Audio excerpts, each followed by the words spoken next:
Bandiraɓe tedduɓe musidɓe hofsuɓe jaam hiire moon, on jettama, on jarnama, on ñaganama Allah kala moƴƴere. En puɗɗima kadi yewtere meɗen mataw jeego ɓiiri, eɗen jokka jewte meɗen e nder no mbiyenden ni coktirgal galɗe ɗe goomu Fula wittu. ene jaggani on kaɓirɗe musidɗo men Abdoulaye Falil Sy mo beelinaɓe. Yewtanten ko musidɗo mon Mamadou Salif Laye. Hande noon sikki ala yewtere meɗen ko titonɗe ko seto nangue meɗen. En mbaɗi kuftidinde gila nde puɗɗiɗen, gila tan to Dawadewi, windande meɗen sakkitinde wonno koye nangue meɗen. Hande noon ƴeewen nangue ngue e ko yadata e muɗum. Eɗen gandi nangue ngue woni kono mbiruɗen ni koye fedande malade, woni galaxie mo tawete ɗon o, kadi woni ko hedde sawno. Kono tan kañumne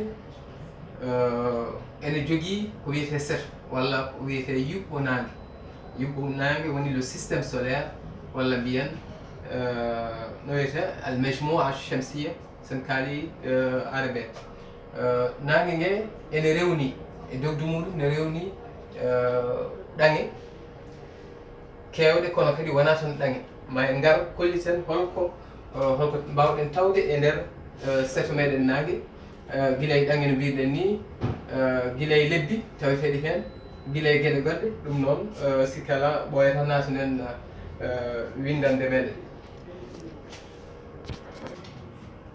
Eyyi ɗum noon no mbinoɗen ni yewtere meɗen hande jeego ɓiiri toɗɗi ko seto nangue. E ngal ɗo natal sikki ala eɗen mbawi hadde ɗo tan gam yidde tigui rigui etade ƴewde holko mbawɗen tawde e nder seto nangue.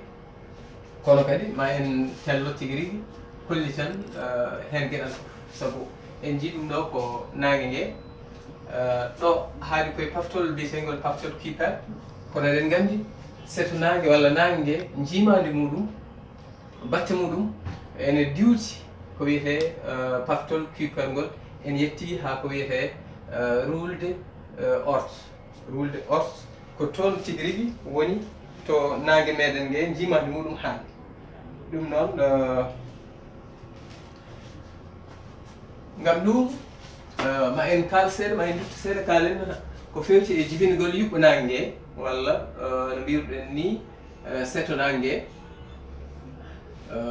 Holko tawete e nder yuɓɓo nangue en kaalino, holko woni bangorɗe ɗeɗo ɗange ɗe kalden ɗe, e ma en kal seeɗa ko fewti e ko wiyete buɓɓodire ɗe ganduɗa baɗoji walla baɗnoɗe gila ko ɓooyi, kono hande oɗo saaha ustima, kono kadi ha joni en daɗani e ɗen caɗele. Kono tan ngal ɗo natal so tawi en etima ƴewde ɗum ko mbuɗu nangue woni ɗo, en woni nangue tawre muɗum, saabu nangue wona no mbuɗu ni tan, mbuɗu no wiyete mbuɗu kalis walla koye noon, ko kañum ko tawre waɗi. Ɗum noon so en jii ngel ɗo toɓɓel woni ko waɗa ɗo ɗersko, ɗum woni leydi meɗen ndi jaɓɓeten e dow muɗum ndi kayri foof e mawnande en, kono ƴeewe no ngel ɗo toɓɓel waadi e mbuɗu nangue. Eyyi ɗum noon ɗeɗo ɗange nayyi woni ɗiiña, jayre, leydi e mbaañ, won jiino kon mbayi famɗude. ɓurɗe mawnude ɗe ko caggal yeeso ngoni. ɗum ɗo woni rujjo, fommo, mbun e pente. Woni no mbiyeten Jupiter, Saturne, Uranus e Neptune. koɗe jeetati woni mbiyen no wiyete Mercure, Vénus, Terre et Mars. sen kaali ɗemngal tubankoɓe. nden noon sen duttinima ngam hollude holno hunde nde fof ardi. no mbinoɗen adan ni eɗen gandi eɗen jogui ko wiyete niwɗe, woni des nébuleuses koye muɗum pundi e hendu rentata e ndiɗo mbaadi onon jiruɗen ɗo ni. so yeehi ha ɓooyi dumbo ngo woni la pression mawna hen, so yeehi ha mawni rokka ko wiyete niwre tiɗɗinde. hunde wona tiɗɗade, so tiɗɗima noon yeehi ha ɓooyi eɗen gandi no mbiyuɗen ni, so dumbo ngo heewi hendu ndu wulat nguleki ki ɓeydoto so yettima noon sabu ɗo joguiɗen ko hendu hydrogène so yettima ha hedde 15 millions degré walla 14 walla so fandima ɗum hankkadi to hakkude ɗo woni hunde jaɓa firti ko no mbirunoɗen guila aɗan ni hydrogène aji ɗi natodira mbatta rokkude hélium o rokka hélium kono hakkude ɗo ene casam ene ɓoccito ɗo woni photonaji ɗi ganduɗa ko kañum en goni ko huɓɓata en mbawi ni kuɓɓugol kono kam no pamreten ko wona jaɓgol no tekkere huɓɓirte ni kono ala ko foynere on pitto ko des photons lewñi ɗe ganduɗa ko kañum en poynat toon kono ɗum foof noon nde tawno ko yirinde woni yirinde ko ni yarata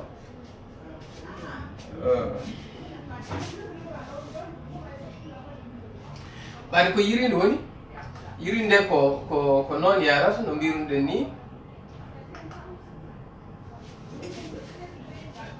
hunde wonat ko yirade wadde ko gila adan yiro ngo kalten ngo no leydi ndi e ɗange keddiɗe en jirorto ni gila ɗo fuɗɗi sabu wayno kono mbeɗu ni mbiɗen wonata koye yirade ummade noon banggue nano fewde banggue ñaama joni noon so yi ɗum ni yeehi ha ɓooyi gueɗe ɗe foof ko ɓurno tidde ko ɓurno hewde ko ɓurno moɓɓolinde ko ɗum woni ko huɓɓata ko kono ko heddi ko wayat kono mbuuɗu ni wayat kono no joguiɗen ni no ñorgo ni no gandirɗen ñorgo waɗata ni ene waɗi diidi ha kewi e nder diidi ɗi ko toonne gueɗe keddiɗe ɗe ɗe keɓani jabde ɗe ko ɗenne kañumen gonata koye felɓodirde so ɗe felɓodiri wona e tamodirde ha rokka ko wiyete ɗange ko kono no jiruɗen e ngal ɗo natande kono battane muɗum foof ko no mbiruɗen ni hoodere nde so yehi ha ɓooyi e duuɓi wonande hono no nangue meɗen ni milliard uji sappo ɗum wonata ko wiyete la géante rouge hunde nde hankkandi wona e fusde nani mbeɗu ngu kalanɗen jonjoni ngu nani en jii ɗiɗo jiiɗi ɓaleji ko ɗo woni ɗo bangorɗe ɗange ɗe caggal nde ko woni ɗo ko foof rentoyat wona yirodade ene yirodo yeehi ha ɓooyi wontat tamodirata ɗum woni ko woni ɗo wadde ko sabu ɗo ko kaaje goɗɗe ɓocciti ene piyodira eko fuɗɗi tamade ɗo ko so natodiri ɗum hankkadi jaggodira ko noon wonirta ha rokka mbaadi hono no gandirɗen leydi meɗen ndi no wayi mawnude kono ɗum ɗo foof ko ɗo so ƴeewi oɗo ndeɗo falde ko falde nde ganduɗa to ko gueɗe kerɗuɗe ko kaaje goni ɗo hen kono so diwti ɗon hankkandi ko hendu ndu heddoto hendu ndu ne kañumne waɗat moɓɓolel muɗum ma en kollit e nder seto nangue eɗen jogui ɗange 4 garwanije ɗe ɗen mbayi kono leydi ni no gandirɗen leydi men ndi ni no jaɓɓeten dow muɗum ni ko noon wayi kono 4 keddiɗe ɗe kañum en mbayno kono hendu ni wutondu tan rendi no mbiruten rujjo e ngal ɗo natal ni no jirten rujjo e ngal ɗo natal jot wadde gonɗen koye yidde etade ƴewde caggal nde kolliɗen honno hunde nde jibinte tafirto holko mbawɗen tawde e nder yuɓɓunade sen jii ngal ɗo natal woni e mbaadi kuftidinde no mbinoɗen naane to jimandi nangue meɗen ngue ha toyta ko mbiɗen ngol ɗo woni ndeɗo woni rulde orte ko ganduɗa ko kaaƴe mawɗe ndenti ɗo henno kono ko toon jimandi nangue haɗata wadde firti ko so tawi en ƴeewi natal ngal no moƴƴi ma en taw ngol ɗo diidol woni ngol mbinoɗen naane paftol cuper ɗo ko eɗen goɗɗi nangue ngue no feewi ha ko ganduɗa ko kañum tan ɓuri tan wawde yiide ɗo henne ko heddi ko foof ɗange keddiɗe ɗe en mbawa yiide ɗumen ko kañum woni ko ɗiɗo diiɗi jiyeten ko ɗo woni bangorɗe ɗange keddiɗe ɗe mbinoɗen nangue men ngue woni koye hedde nogas e jeegom ujunere no wiyete hitande lewñere tawa noon e ɗum ɗo foof ene yiro no hitande meɗen fuɗɗorto ni eto gasirta dañen hitande wotere wadde ɗo kono noon joguiɗen ko 225 ha 250 million ɗum woni ko nangue meɗen yiroto ha hawridina arta e nokku muɗum e nder ko mbiɗen fedande malade ko. wadde noon e mbadi kuftidinde eɗen mbawi wiide e ngal ɗo natal eɗen jogui gueɗe kewɗe ɗe mbawɗen tawde e nder yuɓɓo nangue. ko addi foof eɗen jogui ɗange no mbinoɗen ni woni les planètes, woni alkawakib sayyara no arabe wirata ni, kono eɗen jogui eɗen teski eɗen jogui kadi lebbi woni ko jeyeten lewru meɗen ndu rewi ndi ndu leydi meɗen ndi, kono ma en taw e nder yuɓɓo nangue wone ɗange jogui ko lebbi goɗɗi ha keewi, ma en garoy hen wadde ko gonɗen koye ɗo koye ƴewde hol eddaji gueɗe ɗe mbawɗen tawde e nder yuɓɓo nangue. en mbi ɗange en mbi lebbi ene tawe hen, kono kadi eɗen jogui ɗange biyeteɗe ɗange doɓolle woni des planètes naines, kono eɗen jogui ɗange kadi ɓurɗe ɗon famɗude biyeteɗe ɗange pamare. e nder ɗange pamare ɗe eɗen mbawi tawde hen kuuje ɓawo pamte woni transneptunien. Transneptunien woni gueɗe ɗe kalɗen joni joni ɗe mbinoɗen rulde no mbiɗen ni rulde orte ɗe ganduɗa goni ko caggal Neptune, walla ni paftol Kuiper, gueɗe tawden toon ɗe ɗen foof mbiyete ko transneptunien, woni ko ari ko caggal Neptune. Neptune ko pamte woni tago feere jeetaɓire nde. wadde noon e nder muɗum eɗen tawa ko wiyete Pluton. Pluton woni gueɗe nanduɗe Pluton. Pluton ko ɗangre jeenaɓire wonno, caggal ɗum ƴeewa e fowade e gardiji kesi ɗi ganduɗa dokkaɗi ɗange ɗi wiya fotani wonde ɗangre, ɗum woni itta watta e ko wiyete ɗange doɓolle. saabu ɗo sen ƴeewi woni koye nder ɗange doɓolle, firti ko ɗange ɗe ganduɗa ko yettaki ɗange meɗen ɗe ganduɗen ɗi. ko wona ɗum ko eɗen jogui ɓalli pamari e nder yuɓɓo nangue ko wiyete ɓalli pamari. ma en garoy hen ko ɗen ɗo gueɗe foof jiɗɗen yewtude e nder yewtere meɗen nde. kono kadi eɗen jogui ko wiyete laacije woni les comètes.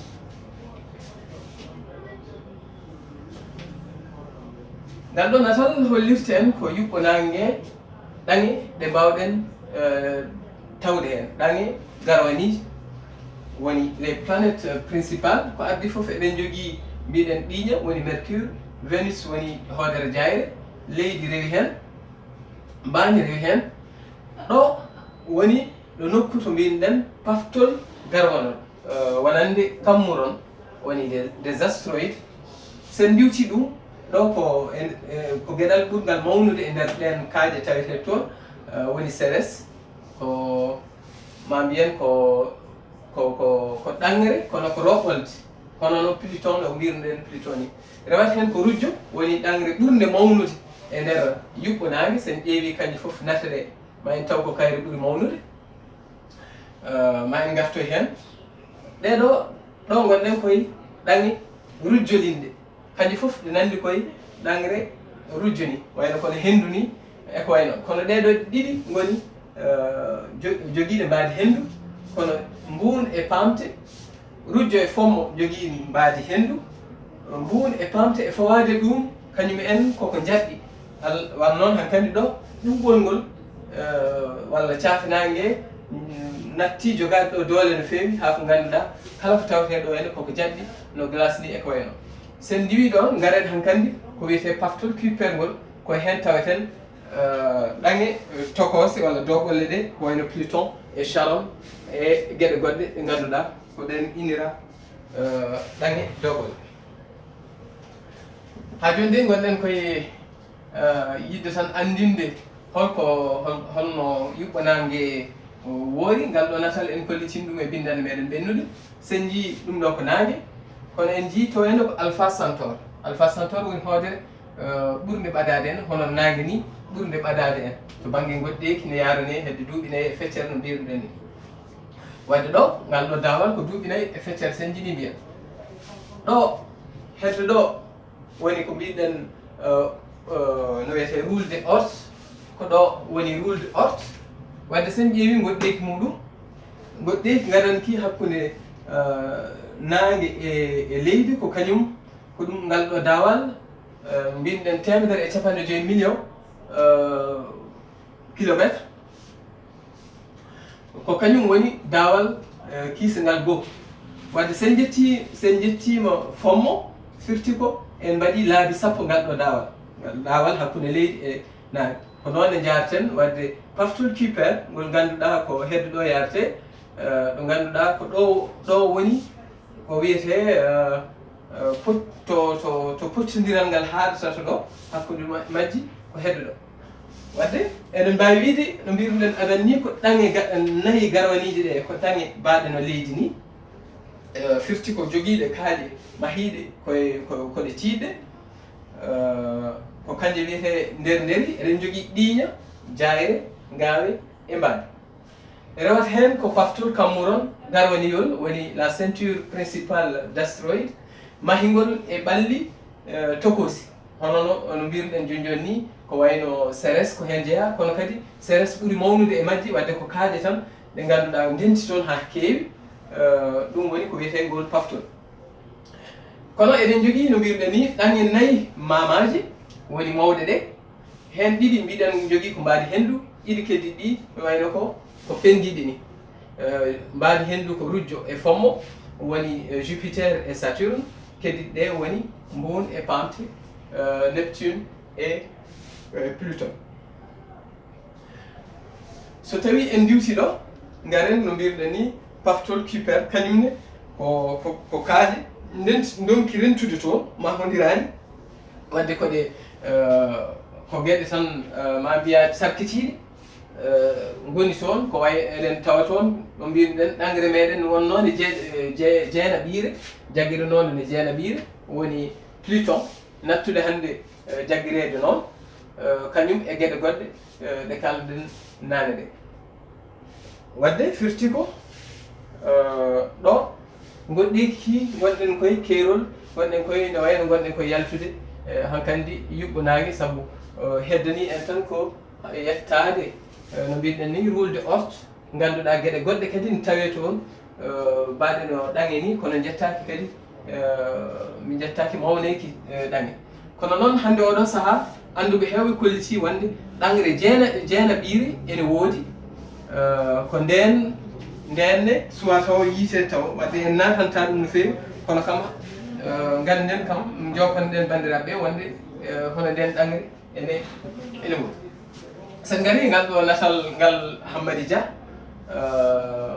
pullo hande natal setonage ha joni koko kalɗen ko tan eɗen jogui ɗiiña ram leydi e ngawe rewata hen to banggue goɗɗe ko rujjo woni Jupiter walla mbiyen bandure ene wiye rujjo ne wiye bandure rewi hen ko fommo walla mbiyen galire mbun e pamte haade men arde e paftol Kuiper. ko ɓeɗo wittuyankoɓe jiiti ma mbiya kañum en kolliti wonde gila hitande 2016 kolliti gorgol ɗangre jeena ɓiire nde suwata o innede hono no kalinmi joni.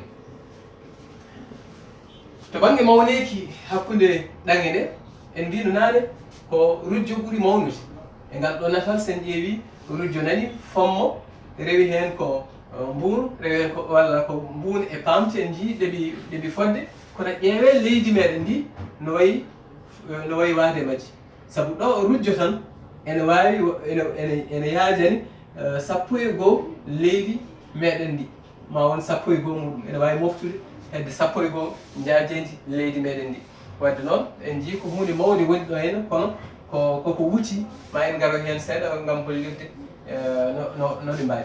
sen teskima hakkude ngal ɗo natal gollirta ko ɗeɗo ɗange 4 leydi e jayre e leydi goɗɗodirani no fewi to banggue mawneki hayso tawi leydi ɓuuri mawnude seeɗa kono kadi eɗen gandi ɗi gona gotum to banggue gonka majji ha tengti to banggue wimtawre e gueɗe goɗɗe ma en garo hen so Allah lamɗo e jaaɓi. sen teskima wonde ko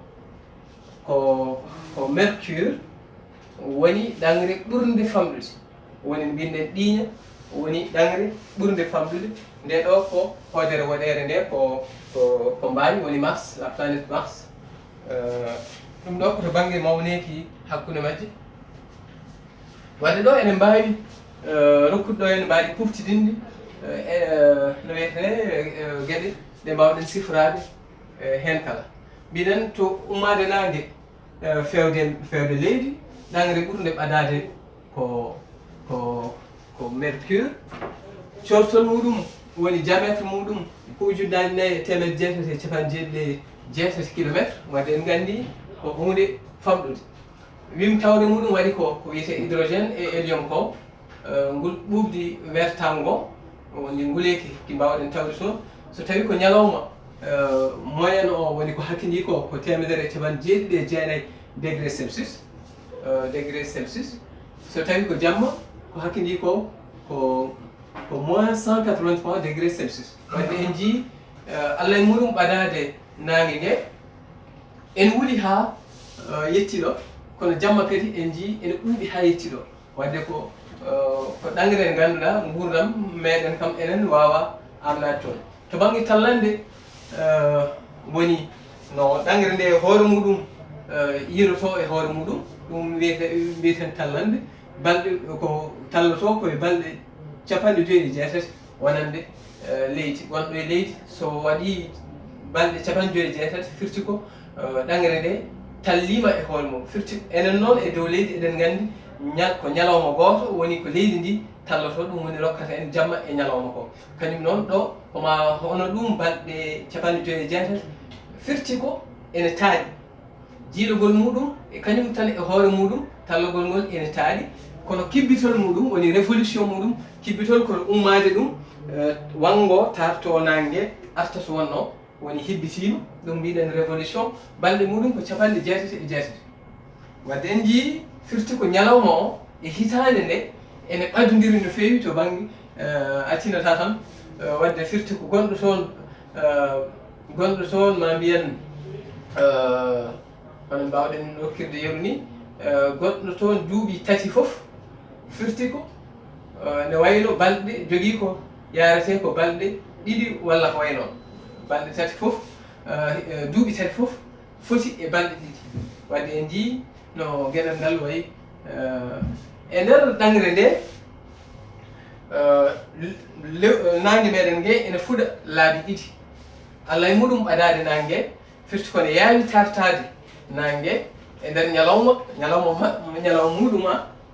muɗum mbiɗen 56 o firti ko sa woni toon ñalawma aɗa yiya nangue ngue e laabi ɗiɗi. kono kadi wona ɗum tan aɗa yiya nangue ine famɗita. waɗi noon ko no tartorto ni tartol ngol fotani. ene waɗi to ɓurata woɗɗude, ene waɗi to ɓurata ɓadade. wadde noon an gonɗo e ɗum ɗon jiita ko nangue ine famɗita to banggue darɗe ma ene famɗita. ɗum ɗo mbawɗen haalde seeɗa e ko fewte ɓiiña. sen gari e jayre, hoodere jayre woni hoodere nde jiiten kikiire hade puɗal hade mutal, walla nde jiiten subaka hade puɗal. bandiraɓe ne gandi ɗeɗo hoodere tigui no fewi.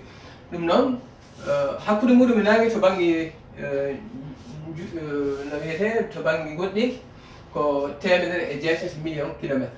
ɗo noon ko somi yejjitani ko 56 million kilométre. 56 million kilométre wonande no mbiɗen nane ni ɓiiña.